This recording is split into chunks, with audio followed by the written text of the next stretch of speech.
Hello learners, code and air में आप सभी का स्वागत है। आज की वीडियो में हम बात करने वाले हैं फंक्शन ओवरलोडिंग के बारे में। तो फंक्शन ओवरलोडिंग क्या होती है और इसे हम कैसे करते हैं। तो फंक्शन ओवरलोडिंग पहले हम बात करते हैं फंक्शन ओवरलोडिंग होती क्या है। तो फंक्शन ओवरलोडिंग क्या होता है, हम सेम प्रोग्राम में अगर सेम नाम के मल्टीपल फंक्शंस बनाएं तो उनको डिफरेंशिएट किससे करें, क्योंकि यार सेम नाम के मल्टीपल फंक्शन हो जाएंगे तो उनको डिफरेंशिएट तो करना पड़ेगा, नहीं तो कंपाइलर को कैसे पता चलेगा कब कौन से फंक्शन को कॉल करें।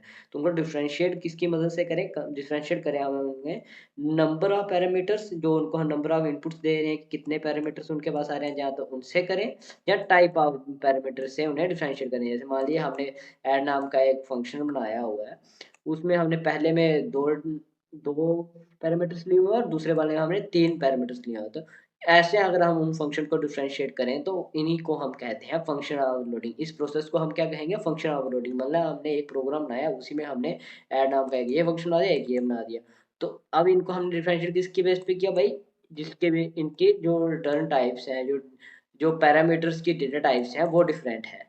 ठीक है, रिटर्न टाइप सेम होनी चाहिए। अब इसके बाद हमारे पास एक और चीज़ आएगी कि हमें एक चीज़ याद रखनी है। क्या चीज़ याद रखनी है भाई, जब हम इनको फंक्शन ओवरलोडिंग करते हैं तो फंक्शन ओवरलोडिंग हम रिटर्न टाइप के बेस पे नहीं कर सकते। मान लीजिए आप सोच रहे हो कि हम क्या करते हैं, दोनों को same he number of parameters रहने देते हैं, बस क्या करते हैं उनकी रिटर्न टाइप चेंज करते हैं। इंट की जगह यहाँ पे मैं स्ट्रिंग कर देता हूँ या वॉइड कर देता हूँ, यहाँ पे वॉइड कर देता हूँ मैं, और ऊपर वाले में इंट है तो इनको ये डिफरेंशिएट कर लेगा। नहीं, इससे क्या होगा, हमारा कंपाइल टाइम एरर आएगा। क्या आएगा, कंपाइल टाइम एरर आएगा हमारा कंपाइलर, क्योंकि हमारा कंपाइलर इसके बेस पे डिफरेंशिएट कर सकता है इनको, पर रिटर्न टाइप के बेस पे डिफरेंशिएट नहीं कर सकता है। तो फंक्शन ओवरलोडिंग करने के लिए हमें क्या होना चाहिए, या तो नंबर ऑफ पैरामीटर्स अलग हो या फिर पैरामीटर्स जो हम दे रहे हैं उनकी डेटा टाइप अलग हो, तभी हम अपनी फंक्शन ओवरलोडिंग कर सकते हैं। तो ये ऐसे करना बिल्कुल ये रॉन्ग है। तो चले अभी हम इसी को कोड की मदद से देखते हैं।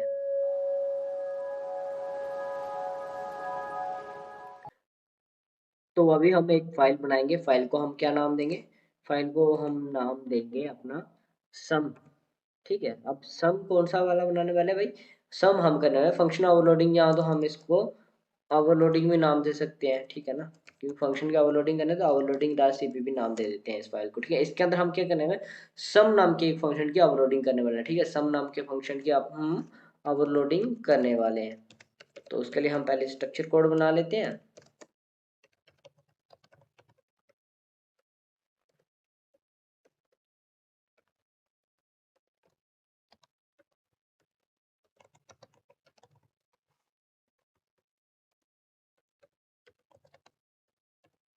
ओके, तो हमने ये सिंपल सा फंक्शन अपना मेन फंक्शन बना लिया। अब इसके अंदर हम क्या है ना, मल्टीपल फंक्शन कॉल करना है। तो उसके लिए हमें पहले फंक्शन ओवरलोडिंग के लिए क्या करना पड़ेगा, मल्टीपल फंक्शन बनाने पड़ेंगे सेम नाम के। तो हम क्या करते हैं, इंटीजर टाइप का डेटा आएगा अपने सम फंक्शन में, सम।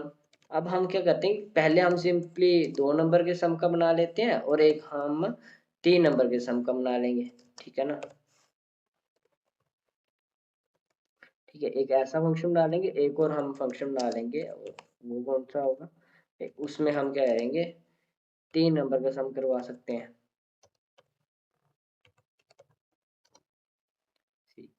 ठीक है, ऐसे कर सकते हैं। और हम जरूरी नहीं कि दो ही करें, हम दो से ज़्यादा भी कर सकते हैं। एक सम है, इसमें हम क्या कर रहे हैं, सिर्फ एक ही नंबर पास कर रहे हैं। ठीक है, हमने ऐसे डिफरेंशियल तीन फंक्शन बना लिए भाई, सेम नाम के तीन फंक्शन बना लिए, और हमारे देख ले अभी तक कोई एरर दिख नहीं रहा हमारा स्क्रीन पे। ठीक है, तो अब हम इस तीनों फंक्शन को कॉल कर लेंगे।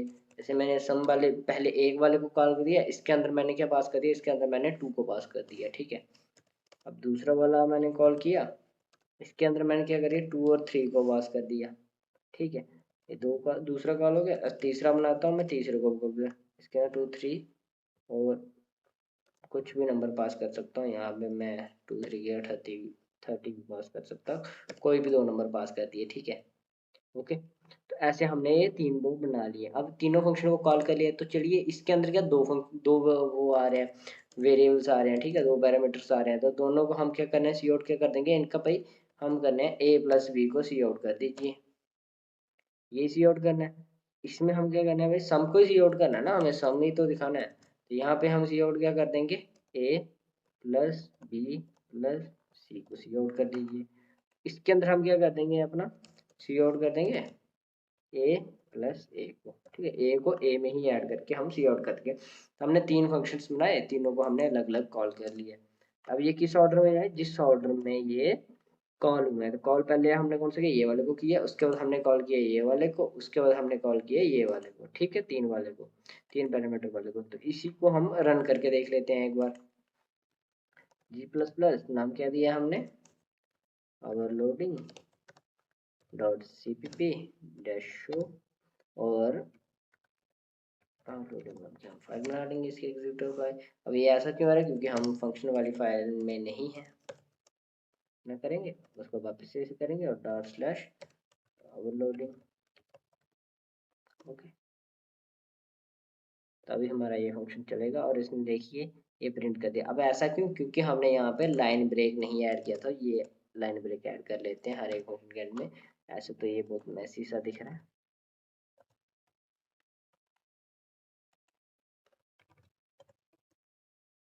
सिंपली ऐसा किया, दोबारा से रन करते हैं इसको। तो चलिए अभी हमने दोबारा से रन किया और देख लिए 2 के लिए गया, 2 + 2 कर दिया इसने, 4 कर दिया, पहले ये वाला चला। उसका 2 + 3 होना था, 2 + 3 क्या होता है 5। ठीक है, अब ये हो गया 2 + 30 + 19 हो गया, तो ये कितना होता है 15 1। तो ठीक है, इसने अभी सिंपल सा हमने ओवरलोडिंग कर ली, फंक्शन की ओवरलोडिंग करके हमने देख लिया फंक्शन को हम ओवरलोड कैसे करते हैं।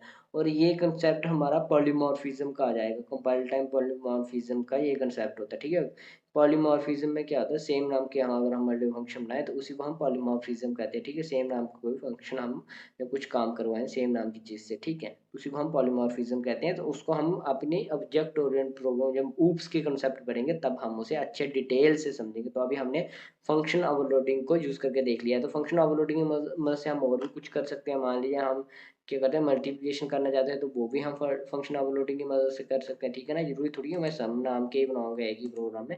मैं ऐसे कर सकता था कि मैंने यहाँ पे इंटीजर टाइप का क्या है मल्टीप्लाई बना दिया, मल नाम का मल्टीप्लिकेशन के लिए बना गया, और यहाँ पे क्या करें इंट ए करके मैंने कुछ भी वेरिएबल ले लिया।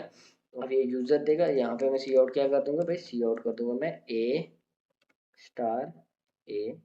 ठीक है, ये प्रिंट को ए मल्टीप्लाई ए कर दूंगा। अब मैं एक और फंक्शन बना लूंगा, उसको क्या है मल्टीप्लाई नाम का, फिर उसमें क्या कर रहा हूँ मैं, दो या दो से ज़्यादा भी ले सकते हैं, जितनी चाहे उतनी ले सकते हैं। बस डिफरेंट नंबर ऑफ होने, ऐसा नहीं होना है कि मैंने सेम ही नंबर ऑफ ले ली। मान लीजिए मैंने इसमें भी एक ही ली, बेशक वेरिएबल का नाम कुछ भी दे सकता है, वो तो फॉर्मल पैरामीटर। ठीक है, मैंने ये ऐसा कर दिया। अब ये क्या करेगा, मैं वो भी बता देता हूँ ना आपको क्या क्या एरर आ सकते हैं आप जब करो तो। ऐसा ना हो आपको लगे कि नहीं ये तो सिखाया नहीं, ये ऐसा एरर क्यों आ रहा है मेरे कोड में। ठीक है, हमने ऐसे किया। तो अब हम क्या करते हैं, ये सब गलत हो जाएगा कंपाइल। हम कहते हैं मल्टीप्लाई वाले को कॉल करते हैं। इसमें मैंने क्या कर दिया, इसमें 10 पास कर दिया। ठीक है, फिर से लिखा। अब मैं चाहता हूँ कि दूसरे वाले में जाए, ये इसमें 12 पास कर दिया। अब ये ऐसा इसमें क्या होने वाला है, हाँ, मैं क्या कहता हूँ बी वाले में ये 3 बार मल्टीप्लाई होना चाहिए था। ठीक है, ताकि ये इनमें डिफरेंशिएट कर सके। ओके, तो ऐसा होना चाहिए। अब ये कौन सा वाला फंक्शन चलेगा बताइए मेरे को, या ये एरर देगा। चलिए अभी हम इसको देखते हैं। तो वापस से कंपाइल किया, अब इसने क्या एरर दे दिया, इसने एरर दे दिया है, मेरे को समझ नहीं आ रहा कि मैं ये वाले फंक्शन में जाऊँ या ये वाले, क्योंकि नंबर ऑफ पैरामीटर तो सेम है, सेम नाम है, तो मैं कैसे डिसाइड करूँ मैं कौन से वाला जाऊँ। तो इसीलिए हमें क्या करना पड़ता है, डिफरेंट नंबर ऑफ पैरामीटर्स देने पड़ते हैं।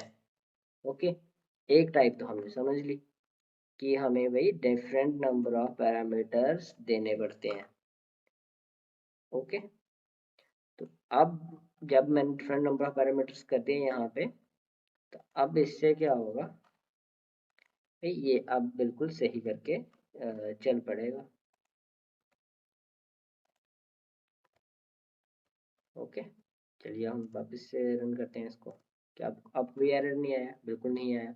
आपको लगे ये इतना बड़ा क्यों आ रहा है, देखिए ये पहले वाले का 10 10 100 हो गया, ये 12 × 12 144 आ रहा है। यहाँ पे लाइन ब्रेक नहीं ऐड किया होगा, तो उसी की वजह से ये ऐसा आ रहा है। तो यहाँ पे हम एंड एल ऐड कर देते तो ये ऐसा नहीं आता। ठीक है,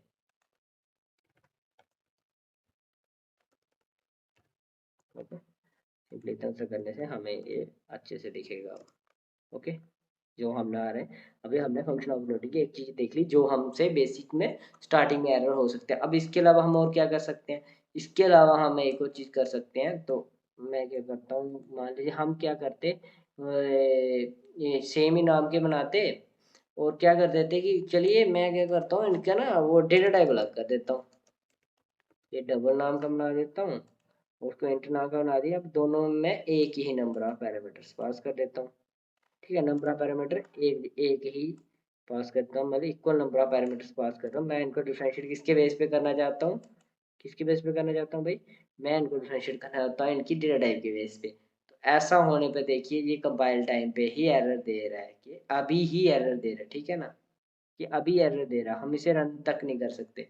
ये पहले ही बता रहा है कि नहीं, जो भी आपने किया है ये गलत है, इसमें कुछ गलती है। गलती क्या है कि हम डिफरेंट डेटा टाइप से सेम, ये नहीं हो सकता कि हम सेम नाम के फंक्शन बनाएं पर उनकी डेटा रिटर्न टाइप अलग कर दें, तो उससे हमें लगे कि नहीं ये एरर नहीं देगा, ये चलना चाहिए ना। ऐसा कुछ नहीं होता। जब हम फंक्शन को बनाते हैं यहाँ पे, तो हमारा रिटर्न टाइप का तो कोई मतलब ही नहीं है। जब हम फंक्शन को यहाँ पे कॉल करें, यहाँ पे रिटर्न टाइप का मतलब है क्या, बिल्कुल नहीं है। तो इसलिए फंक्शन को नहीं पता होता कि वो कौन सी रिटर्न टाइप का और कितनी कौन सी रिटर्न टाइप है, तो उसके बेस पे वो डिफरेंशिएट नहीं कर सकता। सिंपली उसे डिफरेंशिएट करना है तो नंबर ऑफ आर्गुमेंट के बेस पे ही करता है, नंबर ऑफ पैरामीटर्स के बेस पे ही कर सकता है। तो अगर ऐसा करोगे तो उस पर एरर देगा। ठीक है, तो हमें सिंपली नंबर ऑफ पैरामीटर के बेस पे ही हमें अपने फंक्शन को ओवरलोड करना है। ओके, या फिर टाइप ऑफ पैरामीटर के बेस पे अलग अलग। मान लिया हमने इसमें इंट ए दिया था, तो इसमें मैं क्या कर देता, डबल ए दे देता। ठीक है, अब मैं इसकी टाइप भी इंट ही कर देता हूँ। ठीक है, अब ये एरर नहीं देगा। ठीक है, अब ये एरर नहीं देगा, क्योंकि हमारे देखिए अभी यहाँ पे कोई एरर आ रहा है, किसी लाइन के नीचे रेड हो रहा है, नहीं हो रहा, बिल्कुल नहीं हो रहा। पर अभी यहाँ पे रेड क्यों हो रहा है, क्योंकि हमारे नंबर ऑफ आर्गुमेंट चेंज हो गए ना। डबल के लिए मैंने इसको ऐसे कर दिया। ठीक है, अब ये डिफरेंट डिफरेंट को कॉल कर रहा है। अब क्या ये बिल्कुल सही से चलेगा, बिल्कुल सही से चलेगा, क्योंकि अभी हमने इनकी आर्गुमेंट की जो पैरामीटर्स की डेटा टाइप्स है वो चेंज कर दी है। पर हमने बाहर वाले डेटा टाइप्स के जो रिटर्न टाइप्स हैं उनसे कोई पंगा नहीं लिया है। तो देखिए ये बिल्कुल सही से चल रहा है। ओके, तो ऐसे हम अपनी फंक्शन ओवरलोडिंग कर सकते हैं। तो मैंने आपको फंक्शन ओवरलोडिंग भी करके बता दिया, और बता दिया क्या क्या एरर आपके फंक्शन ओवरलोडिंग में आ सकते हैं। अगर वीडियो अच्छी लगी तो वीडियो को लाइक करें और चैनल को सब्सक्राइब करें।